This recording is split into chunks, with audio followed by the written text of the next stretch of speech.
예, 오늘도 우리가 주일이지만 함께 와서 예배드리지 못하고 비대면 예배를 드립니다. 우리가 살아가고 있는 현실이 또 그렇기 때문에 우리가 또 이런 것을 감수하고 또 이런 예배를 통해서 지금까지 몰랐던 또 소홀히 했던 하나님을 향한 예배의 의미를 새롭게 하는 그런 자리가 되었으면 합니다. 이제 오늘은 성령 강림절 후 13째 주일입니다. 함께 찬송가 35장 1절과 2절을 함께 일어나 부르면서 주일 예배를 드리겠습니다.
악을 행하는 자들 때문에 불평하지 말며 불의를 행하는 자들을 시기하지 말지어다.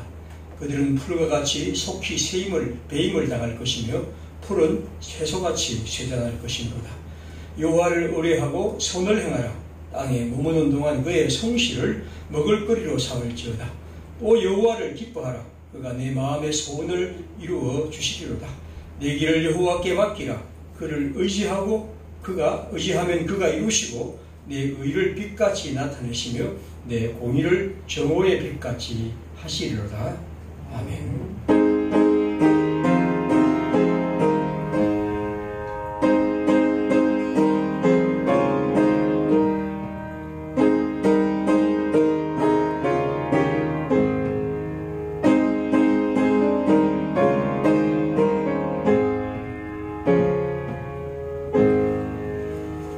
공동유언을 함께 기도하겠습니다.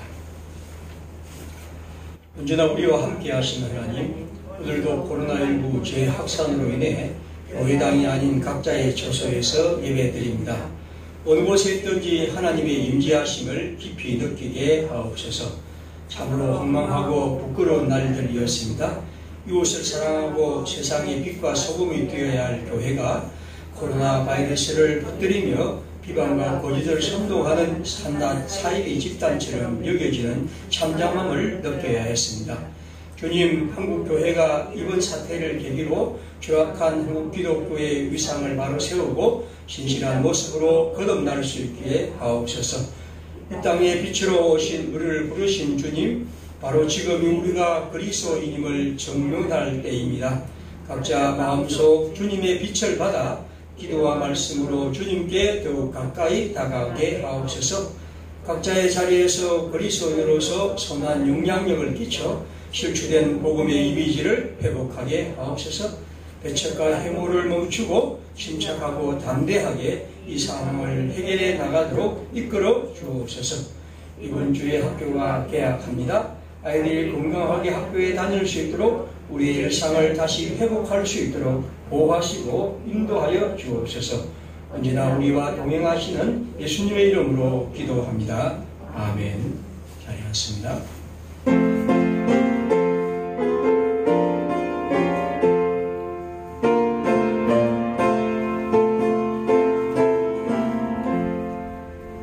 하나님이 말씀하시기를 내 마음을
우리의 보호자이신 주님, 이 시간 평화교회의 온 성도들이 한 뜻과 한 마음을 모아 각 처소에서 신령과 진정으로 예배를 드리오니 우리의 예배를 받아 주옵소서.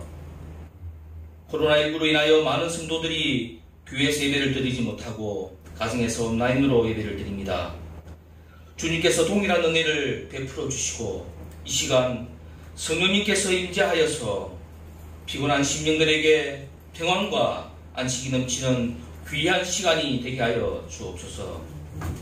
사랑의 주님, 이 시간 세상을 살면서 버리지 못한 욕심과 시기, 그리고 온갖 더럽혀진 마음과 생각들을 주님 앞에 모두 내어놓고 회개하오니 저희 죄를 용서하여 주옵소서. 첨단 문명의 번영을 앞세워 왕이신 하나님을 대적하여 높아진 모든 나라와 또한 교회 공동체와 또한 개인이 철저하게 주님의 도우심을 간구하며 기도 엎드리옵나이다. 저희를 긍휼히 여겨 주옵소서. 불쌍히 여겨 주옵소서.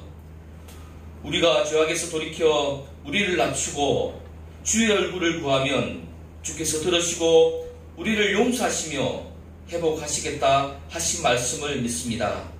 신실하신 하나님, 끝없이 번지고 있는 코로나19의 죄악산을 주님의 능력으로 막아 주옵소서. 치료제와 예방 백신이 속히 개발되게 하시고 이 전염병이 속히 종식되게 주님의 능력의 손을 펼쳐 주옵소서.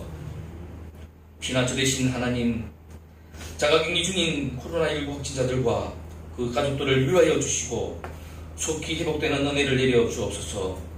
무엇보다 무더위 속에 방호복을 입고 땀 흘리며 수고하는 의료진들과 봉사자들을 기억하여 주셔서 피곤치 않게 붙들어 주시고 감염으로부터 보호하여 주시고 체력을 다하여 주옵소서. 특별히 경제적으로 어려움을 당하고 있는 소상공인들과 사회 취약계층 분들의 생업을 지켜주시고 이 위기를 잘 극복할 수 있는 새 힘을 주옵소서. 용기를 잃지 않도록 삶의 희망을 포기하지 않도록 더욱 세심한 위로를 더하여 주옵소서. 이러한 때에 우리 그리스도인들이 이웃의 아픔을 돌아보고 물질로 사랑을 실천하며 주님의 진정한 사랑을 전할 수 있게 하옵소서. 이 일에 우리 평화교회가 앞장서게 하옵소서. 공의의 하나님, 밥의 탑을 쌓던 인간의 어리석음이 하늘에 닿을 것 같은 지금 하나님 여호와의 이름을 망령되게 부르는 자들에게 하나님의 준엄한 심판의 무서움을 깨닫게 하시고 국민의 생명을 담보로 한 의사들의 파업이 속히 해결되게 하시어 이 위기를 합심하여 극복해 나가게 하시고 잘못된 신념으로 공동체를 어렵게 하는 자들에게 마음의 변화를 주시어 정부의 방역 시스템을 속히 따르게 하옵소서. 주님, 코로나와 폭염이 지속되고 다시 태풍이 올라오는 시기에 우리 평화교회 성도들을 보호하여 주옵소서. 어린아이부터 나이 많으신 어르신까지 주님의 품 안에 품어주시고 특별히 이러한 시기에 날마다 기도에 힘쓰며 말씀을 더욱 사모하며 어려운 이웃들을 돌아보는 진정한 그리스도인의 삶을 살아가게 하옵소서. 이 시간 하나님의 귀한 말씀이 선포될 때에 우리의 삶이 치유되고 회복되는 생명의 말씀, 능력의 말씀이 증거되게 하옵소서. 그 선하심과 그 인자심이 영원하신 우리 주 예수님의 이름으로 기도합니다. 아멘. 아멘.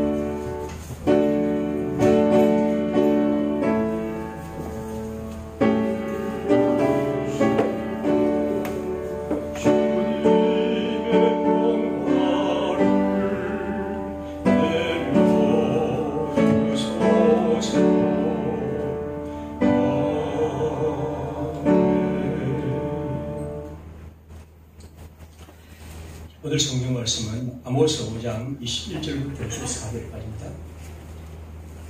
아모스 5장 21절부터 24절입니다.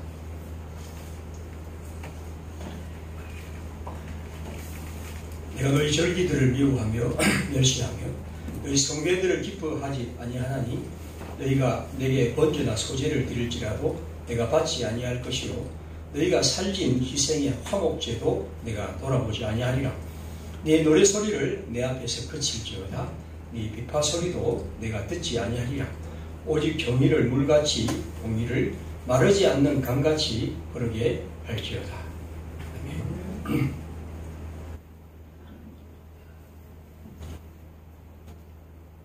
요즘 제가 설교하고 싶은 소재 중에 하나가 사실은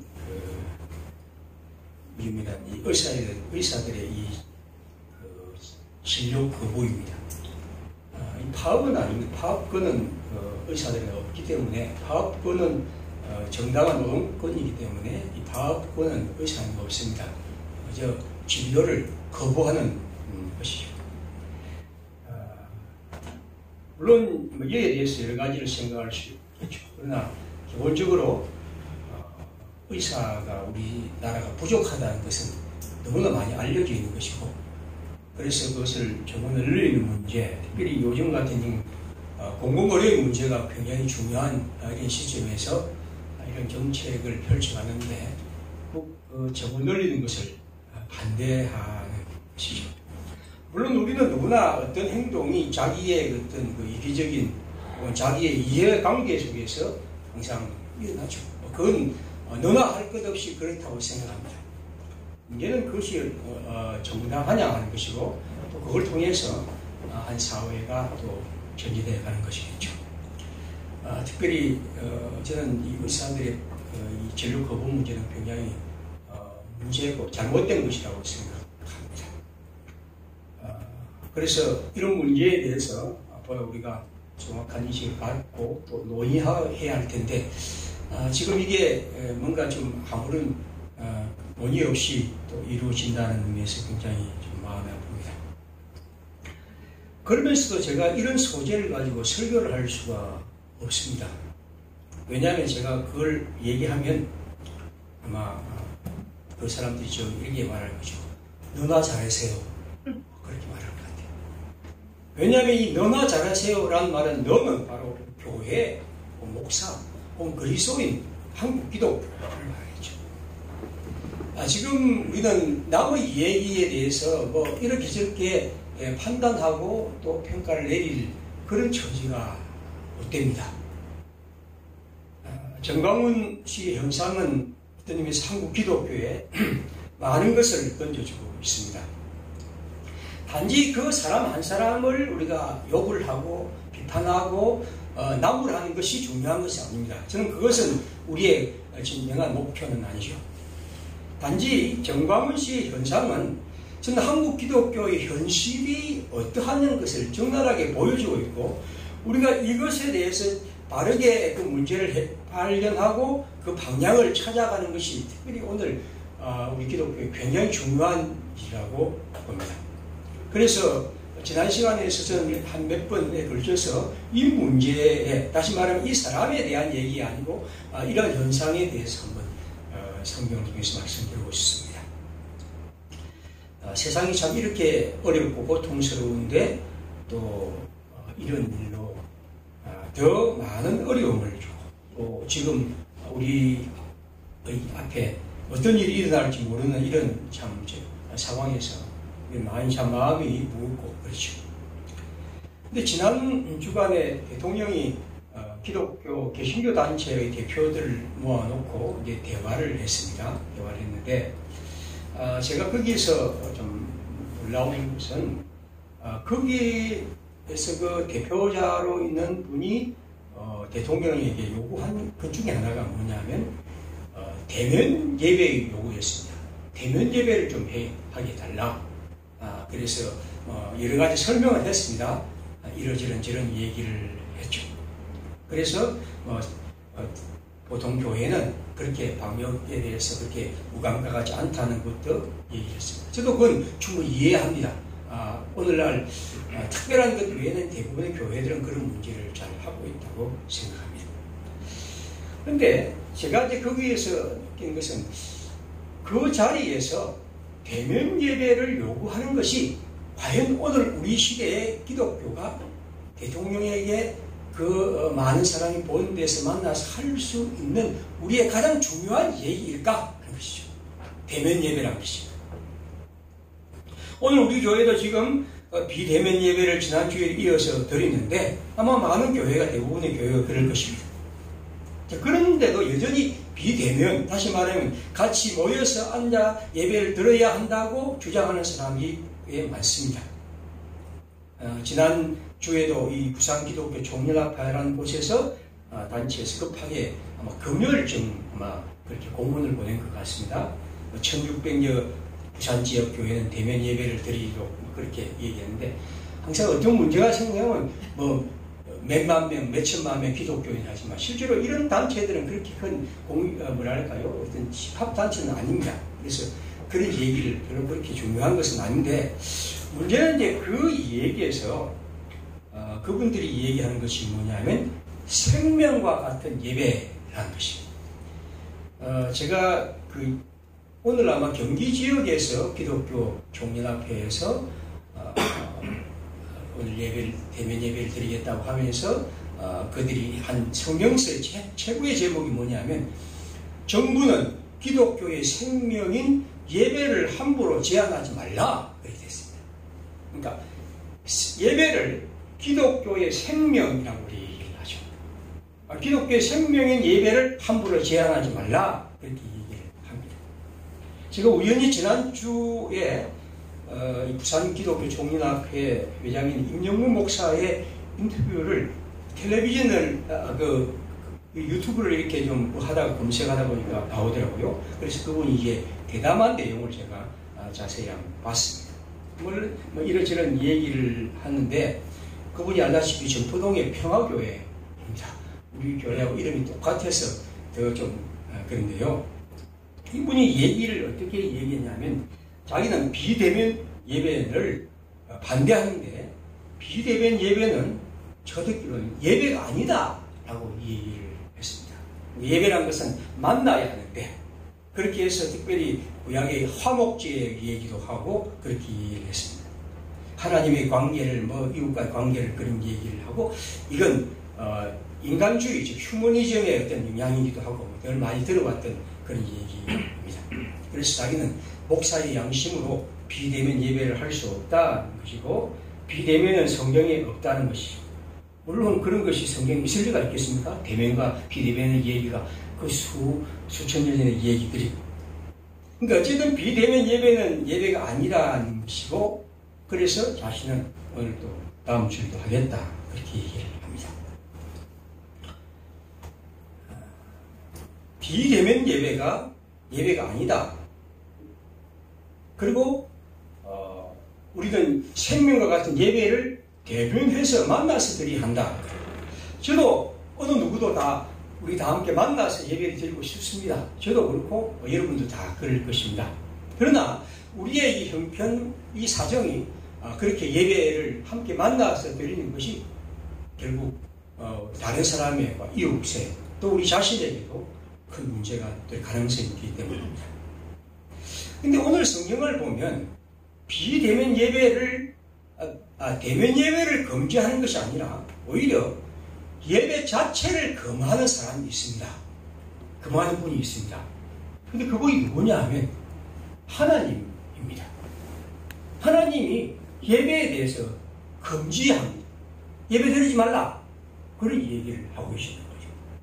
우리가 이는 예언자의 이 얘기가 매우 충격적인데, 근데 오늘 성경은 바로 그렇습니다. 오늘 성경 보십시오. 내가 너희 절기들을 미워하여 멸시하며 너희 성회들을 기뻐하지 아니하고 번제와 소제를 드릴지라도 받지 않고 살진 희생의 화목제도 돌아오지 않고, 그래서 노래소리와 비파소리를 거치라, 내가 듣지 않겠다. 다시 말하면 예배 자체를 금한다. 그러니까 비대면과 대면의 문제가 아니고 오히려 그냥 어떤 예배든지 나는 예배를 금한다, 드리지 말라 하는 강렬한 메시지를 하나님이 그렇게 우리에게 하신다는 거죠. 오늘 여기 보면 절기란 건 뭡니까? 21절 절기는 이스라엘의 세 가지 3대 절기가 있죠. 그 절기를 말할 때 그들은 그 절기에 함께 모여서 하나님을 예배합니다. 내가 그 절기를 싫다. 그렇게 말합니다. 그 다음에 보십시오. 여기 보면 성회라고 할 때 성회는 대체적으로 설날이나 혹은 금식일이나 혹은 이런 여러 절기들이 이런 성회들이 있습니다. 특별한 국가적인 위기와 어떤 문제 앞에서 그들이 함께 모여서 하나님을 하는 회개의 그들이죠. 그 다음에 번제나 소제라는 것은 제사 중에 하나인데 특별히 번제는 모든 재물을 다 태워서 드리는 것입니다. 그래서 이 번제는 굉장히 중요한 재물이죠. 그 다음에 살진 희생의 화목제. 화목제는 특별히 하나님의 백성들이 함께 이 음식을 먹습니다. 그리고 그것을 통해서 성도들의 친교를 갖는 거죠. 여기 살진이라는 것은 그 희생 제물이 아주 훌륭하고 아주 감당하는 그런 것입니다. 그걸 하나님께 바친다는 거죠. 그 다음에 보십시오. 노래 소리는 우리가 말하는 레위인을 중심한 찬양대를 말하죠.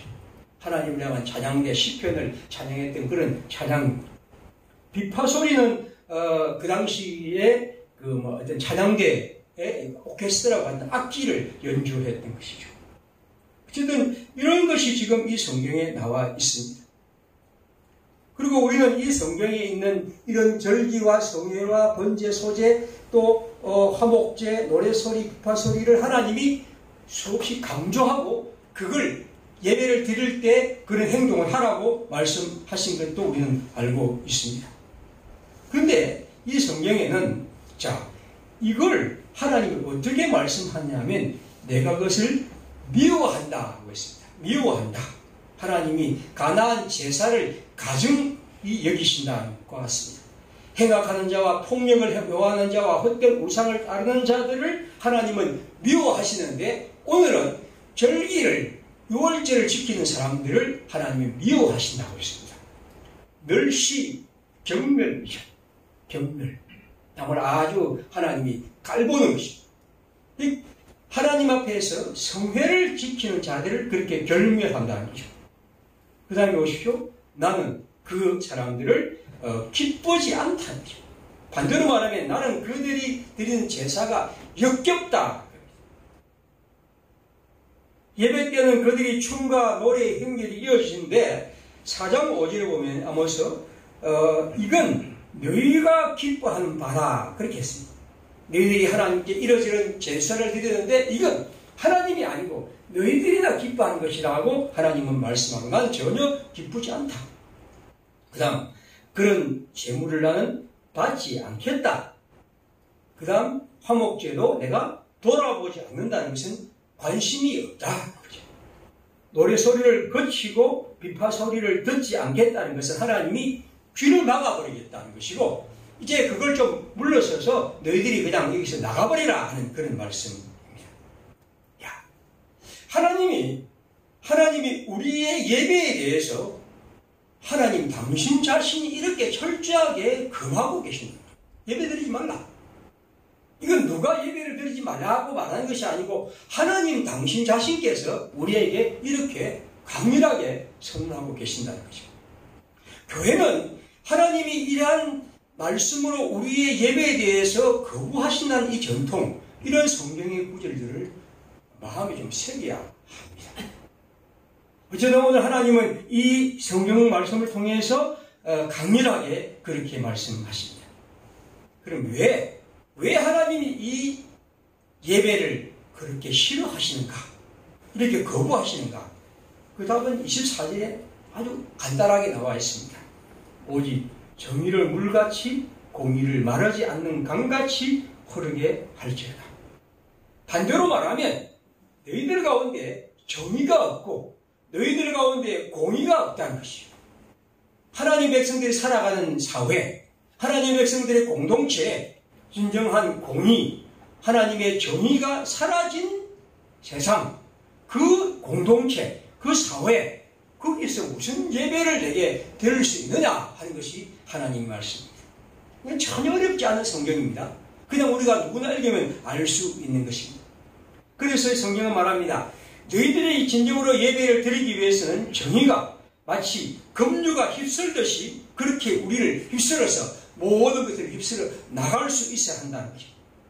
그리고 강같이 흐르고 또 우리 가운데 마르지 않는 강같이 그렇게 흘러가야 한다는 것이죠. 여러분, 아모스를 보면 아모스는 이런 문제에 대한 관심이 참 많습니다. 이 장에 보면 그들은 서너 가지 재료가 있는데 은을 받고 의인을 팔고 신은 한 크레를 받고 가난한 사람을 팔아버렸고 힘없는 자의 머리에 티끌 먼지 속에 그들을 발로 밟고 연약한 자의 길을 굽게 하고 그런 것. 4장에 보면 힘없는 자를 학대하며 가난한 자를 압제하면서 술을 가져오라 우리가 마시자 그렇게 말하기도 하고 5장에 보면 그들은 성문에서 책망하는 자를 미워하고 정직히 말하는 자를 싫어하고 힘없는 자를 짓밟고 미래에 부당한 세금을 거두고 있습니다.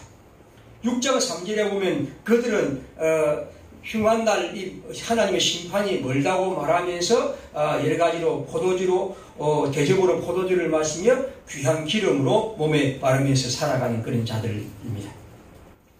다시 말하면 예언자가 하나님의 이름으로 하나님이 그들의 예배를 거부하시는 이유는 바로 이러한 공의가 그들 가운데 하나님의 정의가 사라졌기 때문이고, 늘 말씀드리지만 공의와 정의는 그냥 추상적인 학문의 개념이 아니라 가난한 자들과 약한 사람들이 고통받는 현실을 그냥 두는 것이 불이고 그것을 건져서 그들이 정당하게 이 세상을 살아갈 수 있도록 하는 것이 하나님의 정의입니다. 정의와 불의는 어떤 복잡한 그런 개념이 아니고 성경은 그것을 말하고 있고 그것을 오늘 이 예언자는 그들에게 말씀합니다. 내가 미워한다. 내가 예배를 싫어한다. 그것을 던져버리라. 가져오지 말라. 내가 듣지 않겠다. 하나님은 이렇게 강렬하게 말씀합니다. 그들은 하나님의 생각에는 아랑곳 없이 계속해서 예배를 드리면서 하나님을 향하여 그렇게 요구합니다. 그런 의미에서는 오늘 우리의 문제는 대면 예배냐 또 비대면 예배냐, 이게 우리의 중요한 문제가 아닙니다. 예배를 우리가 함께 만나서 예배를 드리느냐 아니면 온라인으로 예배를 드리느냐 하는 것이 우리가 다룰 가장 중요한 문제가 아니라, 저는 우리가 함께 예배를 드리지 못하는 이 자리에서 우리가 기억할 것은 우리의 예배가 진정으로 하나님이 받으시는 예배인가 하는 질문.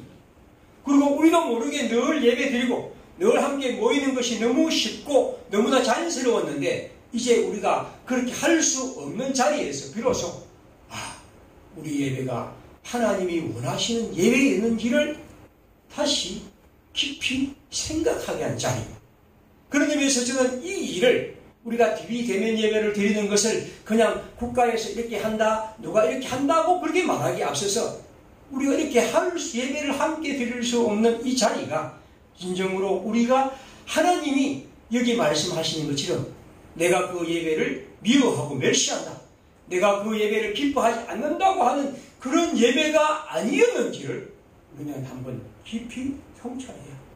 그런 의미에서 저는 이건 단지 우리가 예배를 드리지 못하는 이런 아주 안타까운 상황만이 아니라 우리 자신을 하나님 앞에서 예배가 어떤 것인지를 깊이 생각하게 하는 성찰의 자리입니다.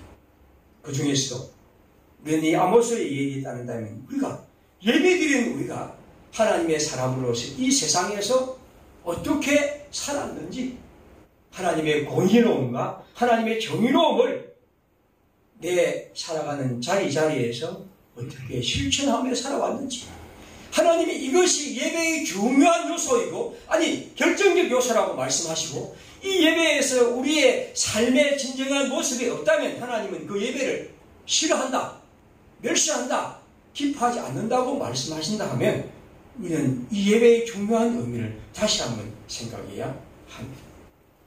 우리가 예배를 드리면서도 우리는 하나님 앞에서 내 자신의 삶, 내가 한 주간 살았던 삶에서 하나님의 말씀과 그 뜻을 순종하기 위해서 어떻게 살았는가, 그리고 내가 하나님께 예배를 드리면서 내가 하나님 앞에서 앞으로 어떻게 살 것인가 하는 문제를 과연 얼마나 생각하는가. 그죠? 늘 왔던 예배니까, 늘 모였던 것이니까 그렇게 만나고 그렇게 헤어졌던 것은 아니었는가? 그렇게 설교하고 그렇게 듣고 간 것은 아니었는가 하는 것이 오늘 우리가 이 예배에서 생각할 것입니다. 예배가 생명이라는 것은 맞는 말입니다. 그러나 그 생명이라는 의미는 오늘 이 말씀처럼 우리가 하나님의 앞에서 진정으로 서고 우리의 삶을 주께 내어놓고 그 앞에서 하나님의 준엄한 책망에 대해서 가슴 아프게 듣고 그 말씀 속에서 하나님의 사람으로 새롭게 되는 것입니다. 하나님이 우리의 살아간 작은 흔적에 대해서 다독여 주시고 또 말없는 음성으로 칭찬해 주신다면 다시 힘을 얻고 주의 백성으로 살아가는 것이 바로 예배인 것입니다. 우리는 예배를 어떤 의미에서 그 사람이 어떻게 살았든지 돈만 많이 내면 괜찮은 것이라고 생각한 것은 아니었지. 그가 어떠한 교회든지 아주 거대한 악기를 두고 수많은 인원으로 찬양대를 만들고 이러한 음악대학 교수가 지휘자를 들고 거기에서 아주 탁월한 반주자가 악기를 연주하는 것을 혹시 예배라고 생각은 아니었는지, 수억 원의 영상 장비를 동원하고 수천만원 수억 원의 스크린을 우리 속에서 우리가 하고 그걸 가지고 우리는 사람들 인력을 관리하는 사람들을 통해서 예배를 연출하는 것을 혹시 예배라고 생각한 것은 아니었는지, 하나님이 공의로움과 정의가 빠진 예배, 다시 말하면 우리의 삶이 하나님의 뜻과 살아가지 않았다고 그것을 진정으로 내어놓지 않는 예배를 주님은 싫어하고 멸시하고 기뻐하지 않는다고 말씀합니다. 오늘 우리의 눈에는 그 하나님이 보여야 합니다. 하나님, 즉 우리에게 예배를 말씀하신 하나님이 우리에게 보여야 합니다. 자주 제가 말씀드리지만 왜 예언자들이 이렇게 늘 말했냐면 바로 그것은 그 시대에 바알신이나 혹은 애굽의 신들이나 수많은 신들이 있었지만 그 신들과 하나님 여호와 하나님과의 결정적 차이는 어디에 있습니까? 여러분, 건물로 따지면 그들이 훨씬 더 멋진 건물을 갖고 있습니다. 화려함으로 따지면 그 견줄 수 없는 화려함을 그들은 갖고 있습니다. 하나님 여호와와 그 신들의 차이는 바로 하나님은 우리에게 끝없이 그 예배자가 당신이 주신 말씀을 따라 살아갔느냐 살아가지 않았느냐를 묻습니다. 네가 하나님의 말씀을 따라 살았느냐, 하나님의 진실과 정의로움을 따라 하나님의 뜻을 따라 순종하며 살아갔느냐를 끝없이 묻고 그 물음 속에서 하나님을 향하여 예배했던 것이죠. 여러분, 읽지 않지만 바로 있는 25절을 제가 한번 읽어드립니다. 25절이 이렇게 됐습니다. 이스라엘 족속아, 너희가 40년 동안 광야에서 희생과 소제물을 내게 드렸느냐? 저는 이 질문을, 이 성경을 옛날 읽을 때 하나님이 혹시 기억을 잘 못하시는가?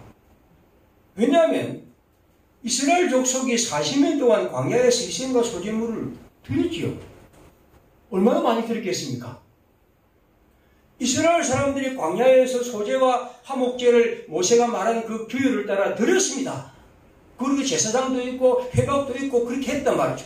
그런데 왜 하나님은 지금 이스라엘 족속아, 너희가 40년 동안 광야에서 희생과 소제물을 내게 드렸느냐? 하나님은 이렇게 묻고 계실까 하는 것입니다. 그래서 성경 한 구절을 더 봅니다. 요즘 우리가 읽었던 지난 몇 달 동안 묵상했던 예레미야 7장 22절입니다. 사실은 내가 너희 조상들을 애굽 땅에서 인도하여 낸 날에 번제다 희생에 대하여 말하지 아니하며 명령하지 아니하고 오직 내가 이것을 너희에게 명령하여 이르기를 너희는 내 목소리를 들으라. 그리하면 나는 너희의 하나님이 되겠고 너희는 내 백성이 되리라. 자, 22절을 보십시오. 하나님이 예레미야에게 말씀합니다. 내가 너희들을 애굽 땅에서 인도하여 낸 날에 번제나 희생 제물, 즉 제사에 대해서, 제사의 규례에 대해서 말하지 아니하고 명령하지 아니하였다. 여러분, 얼마나 많이 하나님이 출애굽기나 레위기에 보면 하나님이 말씀하셨습니까? 근데 왜 하나님은 또 이렇게 말씀하시나 거예요? 아모스 7장 오늘 25절이나 예레미야는 이렇게 말합니다. 자, 하나님 당신께서 말씀하신 것을 몰라서 이렇게 말씀하실까요? 예언자의 음성은 우리가 겉으로 보면 이건 하나님이 잘못 말씀하신 것 같지만 하나님의 말씀은 그렇습니다. 희생과 소제물, 예배의 중요한 요소입니다. 그러나 예배에서 중요한 것은 그러한 찬양대의 화음이나 희생 제물의 많고 적음이나 그것을 어떻게 가려서 이렇게 하느냐 하는 것이 아니라 하나님의 말씀을 듣는, 내 목소리를 듣고 그래서 하나님의 백성이 되는 것이 예배의 가장 중심이고 그것이 살아있어야 한다는 거죠. 오늘 하나님의 말씀은 바로 그것이, 너희들이 진정으로 하나님의 말씀, 희생과 소제물을 내게 드리느냐는 말씀은 너희들이 하나님께 찬양도 드리고 제물도 드리고 또 제사장이 와서 이런 제사를 드렸겠지만 진정한 의미에서 하나님 앞에서는 그 복잡한 예식에 맞게 드리는 것이 아니라 하나님의 뜻에, 하나님의 영혼에 맞는 그런 예배를 명령을 따라 살아가느냐 하는 것이겠죠. 중요한 것은 제물보다도 순종과 그 말씀에 따른 삶입니다. 성경은 이런 역설적인 얘기를 합니다. 그러므로 여러분, 예배가 생명이라는 말은 맞는 말입니다. 하지만 예배는 하나님의 말씀을 순종하려는 그런 열망과 순종하지 못한 가슴 아픈 자책과 그리고 그 속에서 회개와 하나님의 백성으로 살아가는 결의와 다짐이 항상 있어야 합니다. 이것이 이방 신들과 다른 이 세상의 그 어떤 사상과 생각과 다른 오직 여호와 하나님을 예배하는 단 유일한 가장 중요한 방법입니다. 그러므로 오늘 우리가 예배를 드리면서 이러저런 장비에 너무 많은 신경을 쓰고 이러저런 음악 소리에 너무 많은 귀를 기울이고 이러저런 건물에 우리의 마음을 쏟는다면 그건 아닙니다. 우리가 끝없이 가져야 할 관심은 하나님의 마음처럼 하나님의 뜻을 얼마나 겸손하게 받아들이고 그 속에서 내가 살아갈 길을 새롭게 다짐하며 주님과 함께 살아가려고 몸부림치고 그 속에서 하나님의 은총과 능력을 간구하며 그것이 우리의 삶의 기쁨이 되고 그 기쁨으로 하나님을 노래하는 것이 바로 우리의 예배입니다. 오늘 예언자 아모스는 그것을 우리에게 말하고 우리는 그 말씀을 우리의 가슴으로 받아들입니다. 대면 예배만이 예배라는 분들에 대해서 예언자의 얘기 하나 더 충격적인 얘기를 드리죠. 말라기 1장 10절입니다. 만군의 여호와가 이르노라 너희가 내 제단 위에 헛되이 불사르지 못하게 하기 위하여 너희 중에 성전문을 닫을 자가 있었으면 좋겠도다. 내가 너희를 기뻐하지 아니하며 너희가 손으로 드리는 것을 받지 아니하리라. 오늘 어떤 때는 너무 방역이 안 돼서 앞에다가 집합금지 명령 딱지 빨간도 붙이지 않는데 하나님이 말씀합니다. 내 중에 성전문을 닫을 자가 있으면 좋겠다. 성전문을 닫아야 하는 것은 그런 예배를 끝없이 드리는 것은 하나님으로 돼요. 의미 없는 것이 아니 드리지 말아야 해야 비로소 너희들이 예배가 무엇인지를 알게 된다는 것입니다. 예배가 생명이라고 한국교회는 줄기차게 외칩니다. 물론 맞죠. 하지만 우리는 이 예배가 생명이란 말의 의미는 하나님 앞에서 우리의 예배가 진정으로 하나님의 공의로움과 정의로움을 순종하며 살아가느냐에 달려 있습니다. 이럴 때 그 예배가 우리에게 생명이 되는 것이죠. 시편 51편 16절입니다. 주께서는 제사를 기뻐하지 아니하시니 그렇지 아니하면 내가 들었을 것이라. 주께는 번제를 기뻐하지 아니하시나이다. 이런 전통을 계속 좀 알아야 합니다. 하나님께서 구하시는 제사는 상한 심령이야. 하나님이여 상하고 통회하는 마음을 주께서 멸시하지 아니하시리라. 우리가 하나님 앞에 서서 우리 자신의 삶을 주님의 말씀에 비추어 자신의 아픔을 고백한 것입니다. 요한복음 4장에서 예수님은 말씀합니다.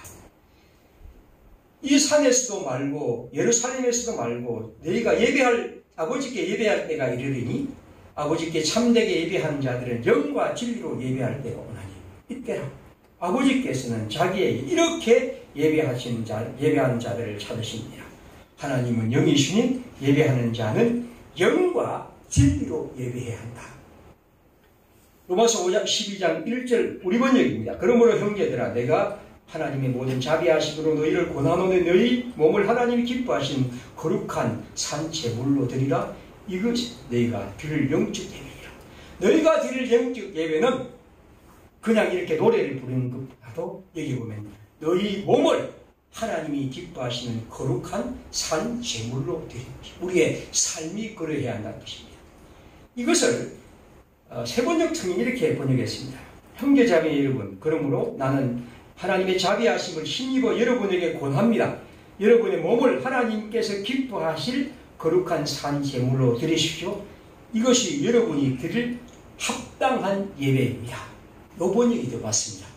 합당한 예배, 올바른 예배, 그건 우리의 몸입니다. 사랑하는 주님의 백성들, 우리가 하나님께 예배를 함께 모여서 드리지 못한 것이 우리 모두의 안타까움이지만 우리가 이렇게 예배의 자리에 함께 모이지 못함을 통해서 우리는 예배가 무엇인지, 하나님을 만나 뵙는 것이 무엇인지, 하나님 앞에서 노래하며 하나님께 예물을 드리며 하나님을 안에서 말씀을 선포하고 듣는 것이 무엇인지를 다시 한번 성찰하고 주 앞에서 더 진실한 예배로 나아가기 위한 하나의 길목이라고 생각합니다.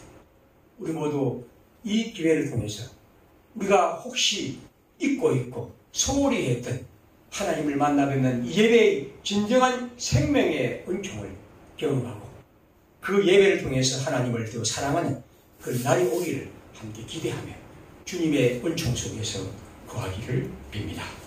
우리 함께 이 시간 기도하겠습니다. 하나님 안에서 우리 모든 성도들이 지금까지 예배를 많이 드리지만 앞으로도 우리가 예배를 드릴 때 진정으로 하나님이 원하시는 예배, 하나님이 합당한 예배를 우리가 다 드릴 수 있도록 주님 우리 자신을 살펴보고 주께 나아갈 수 있도록 주님 함께 해주십시오. 기도하겠습니다.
예배하며 이렇게 헌금을 드립니다.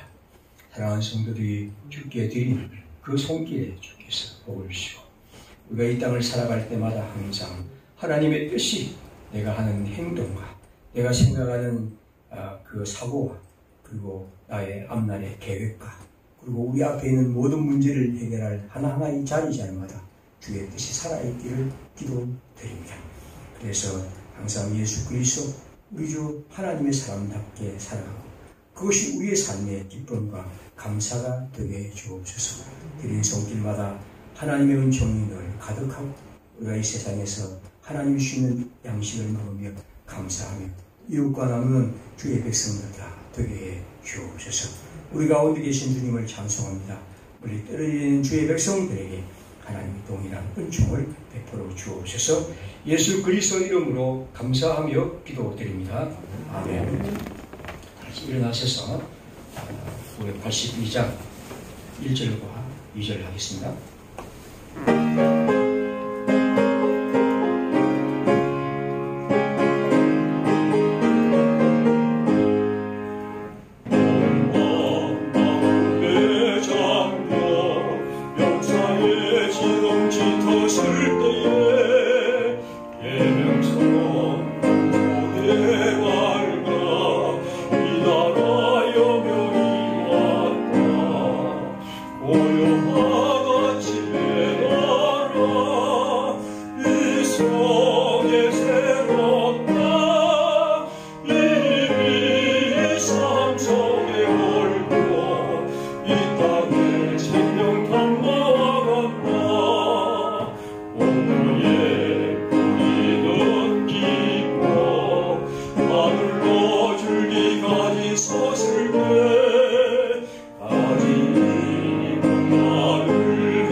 길과 진리와 생명이신 주 예수 그리스도의 은혜와 하나님 아버지의 크신 사랑과 성령이 충만하시니 이 주님께 예배하는 이들과 각 가정에서 자신의 자리에서 하나님의 이름을 부르는 주님의 백성들과 내 앞날 후에 늘 함께 계실지어다. 아멘. 아멘.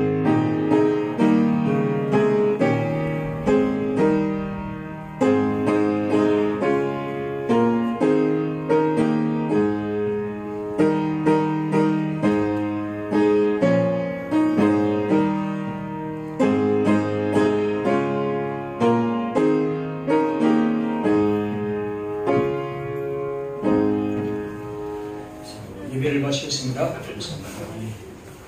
나오셔서 함께 몇 분 예배 드린 분들과 또 각 가정에서 또 자리에서 예배하는 모든 성도님들 주님께서 함께 하시고 또 힘 얻어 살아갈 수 있기를 바랍니다.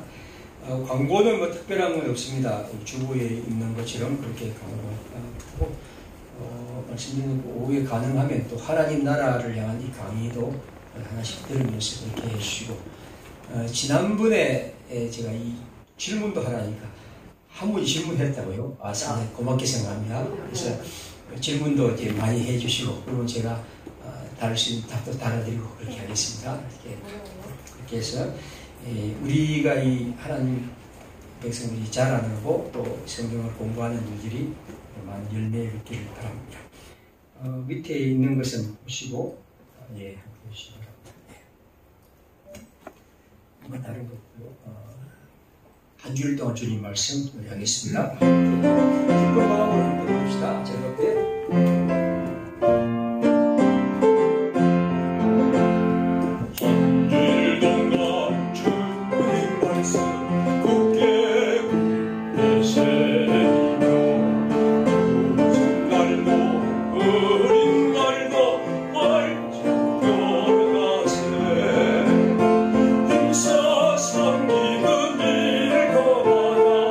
습관만 바라고